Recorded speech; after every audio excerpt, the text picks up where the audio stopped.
A slasher film about an adult film being filmed. A film about a film being filmed on a rural Texas ranch, an adult film being filmed in the late 1970s, and the horrific, grotesque, murderous things which unfold.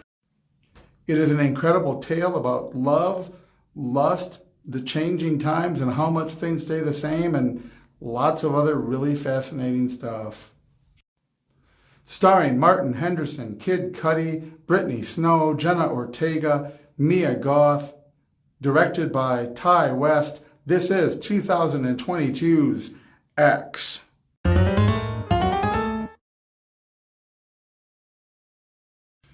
Mia Minx is an exotic dancer and an aspiring adult film actress. She wants to be a star. She refuses to settle for a life less than what she believes that she deserves. We first meet her snorting cocaine at an exotic club where she takes off her clothing for money.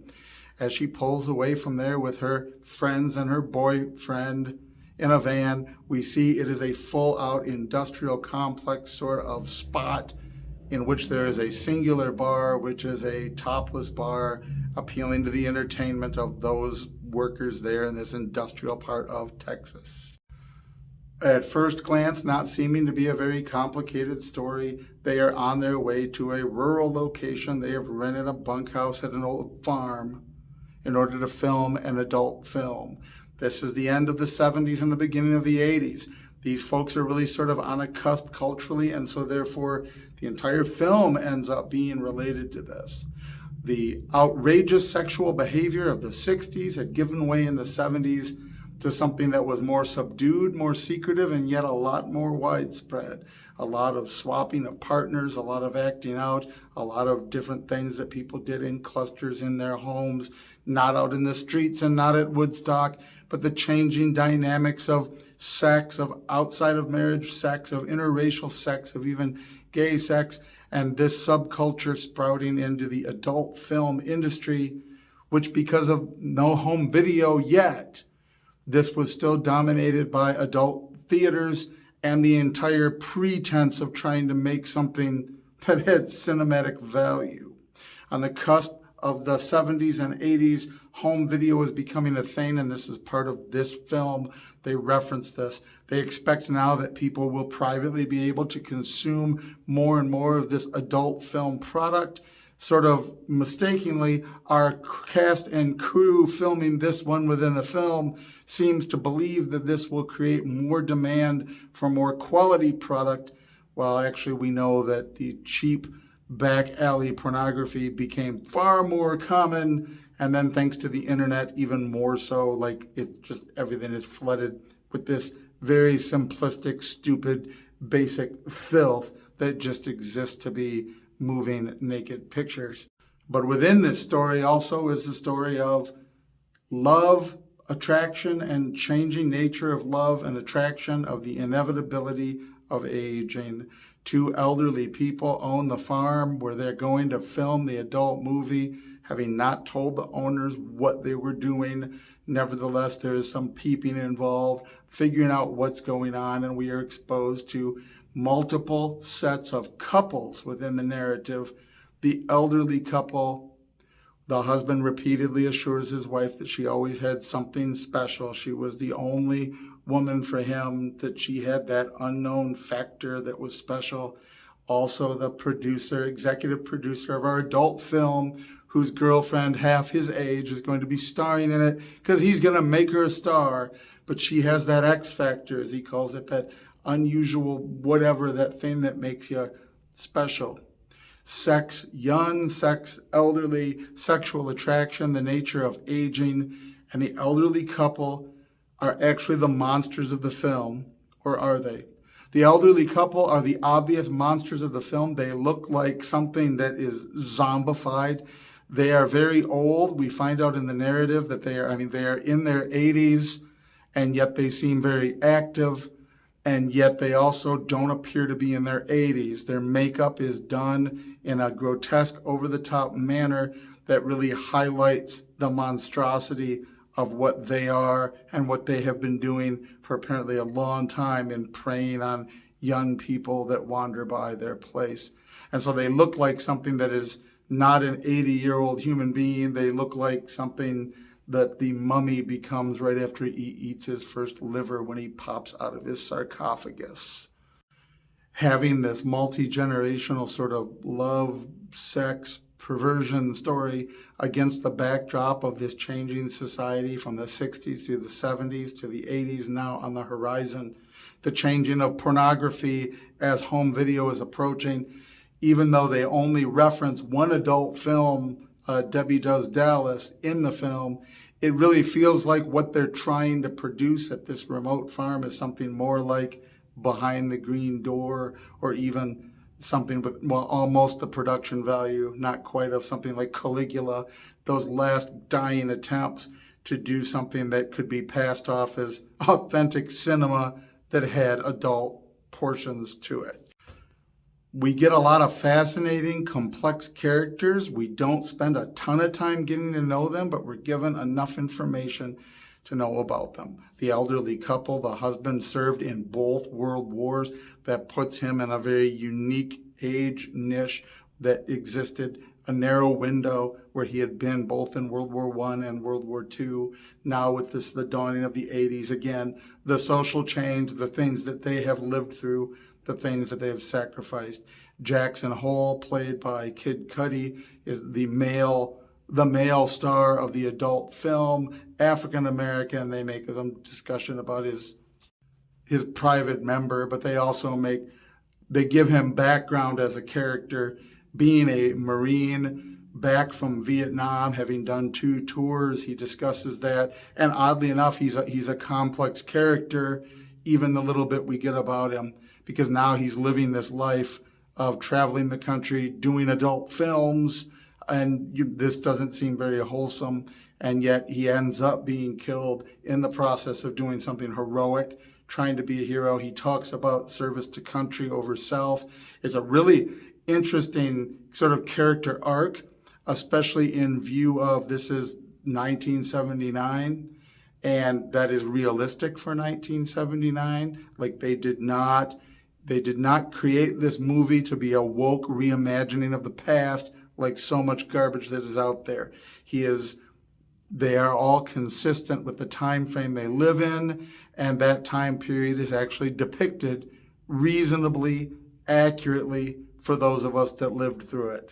But the really amazing thing that the narrative does and the direction does is bring together all of these sort of artsy themes, historic themes, the change in culture and society, the change within the lives of these individuals, but also it does its fabulous job of connecting the narrative back to the beginning of the movie. I had to watch it a second time. It was a 2-day rental, so I'll keep watching it till it runs out. But there were things said early in the film that really were illuminated by things that happened later. This is good writing. And in fact, some of it, I think, if I were a little bit smarter, I would have caught that, oh, this is pointing to something. Maybe I'm dumb, or maybe I'm just too used to the superficial stuff now. A lot of it went over my head, and then going back and watching it from the beginning, I'm like, oh, he just said, oh, look at that. That's what's going on there. And this is really well woven together narrative that ends up being the story about a radical preacher who we keep seeing on the screens, different televisions in the background throughout the film. Of course, talking about sin and deviancy and sexual perversion. And finally, it all sort of comes together when our young, budding female adult porn star quotes something at the same time it's being quoted on the television. In the long run, we find out that she's the runaway daughter of the preacher, and there's a hanging crucifix in the car. She's escaping, and the divine intervention is...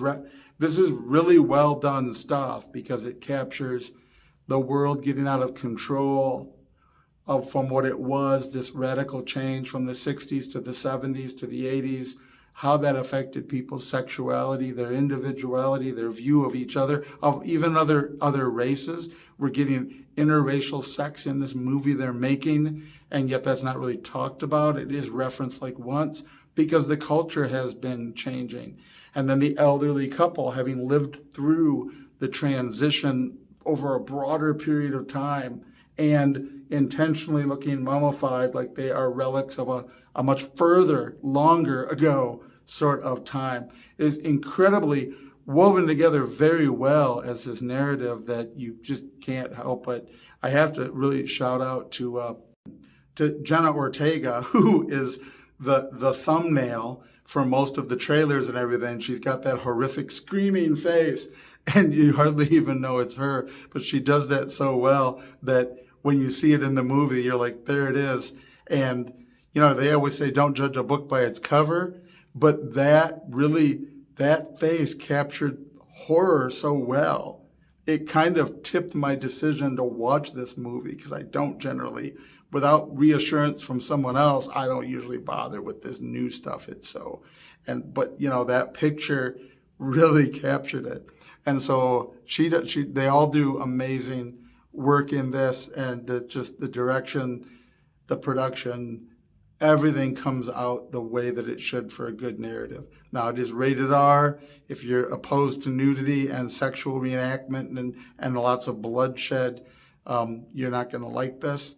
But it's very well done. And if you like that genre, especially the slasher films of the 70s through the 80s, it's an homage to that. It really brings together all of this sort of legacy, history, tradition, the stuff going on in the culture, being set in an earlier time. It just pulls it off really magnificently. So that even the physicality of it, which often we hear about this today, where you have the sudden woman adventure hero that does things she couldn't do, and dudes are doing things that special effects make them able to do and isn't realistic. And here you have this very elderly couple that looks like a crypt keeper, and they kill these people, but they lull them into a sense of security, and they turn on them. And when they do it, it is all very believable. The way they go about it, they don't suddenly become ninjas. They're not superhuman elderly people. They're not actually zombies. They just look like it. And all of it comes through as very realistic, and it makes it that much horrifying. And I suspect has a lot of symbolism involved with how age creeps up on us and how ultimately we are powerless before it. I could go on for hours about all the different themes and the nuances of it, but that's what makes a really good quality film. And you know, one of the cool aspects of it is that sort of almost breaking the fourth wall thing, where it's about them trying to film an avant-garde, classy, well-done adult film, and it's in the middle of a very classy, well-done, artsy slasher film. And at the end, when everybody has been massacred except our preacher's daughter who gets away, and the police find what's the video camera that filmed the adult movie, and they're like, what do you think was on it? And the sheriff says, based on what we see around here, I'd say one bleepity bleep bleep bleep horror movie. Which is sort of an overdone breaking the fourth wall meta thing sometimes these days, but it works so well for this film, and it works so well for this genre. It's something that they would have done. I always think of Willie in Friday the 13th, who at one point looks at the screen and is like, people got a sick sense of entertainment, you know, things like that. And so it comes off very well, and it just ties it all together in this very satisfying, entertaining, and enjoyable way. So check it out. If you've seen it, let me know what you think. When you do see it, let me know what you think. I loved it. 2022's X. With apologies to Martin, the cemetery groundskeeper in Friday the 13th, Part 6. I think I called him Willie. Sorry, groundskeeper Willie.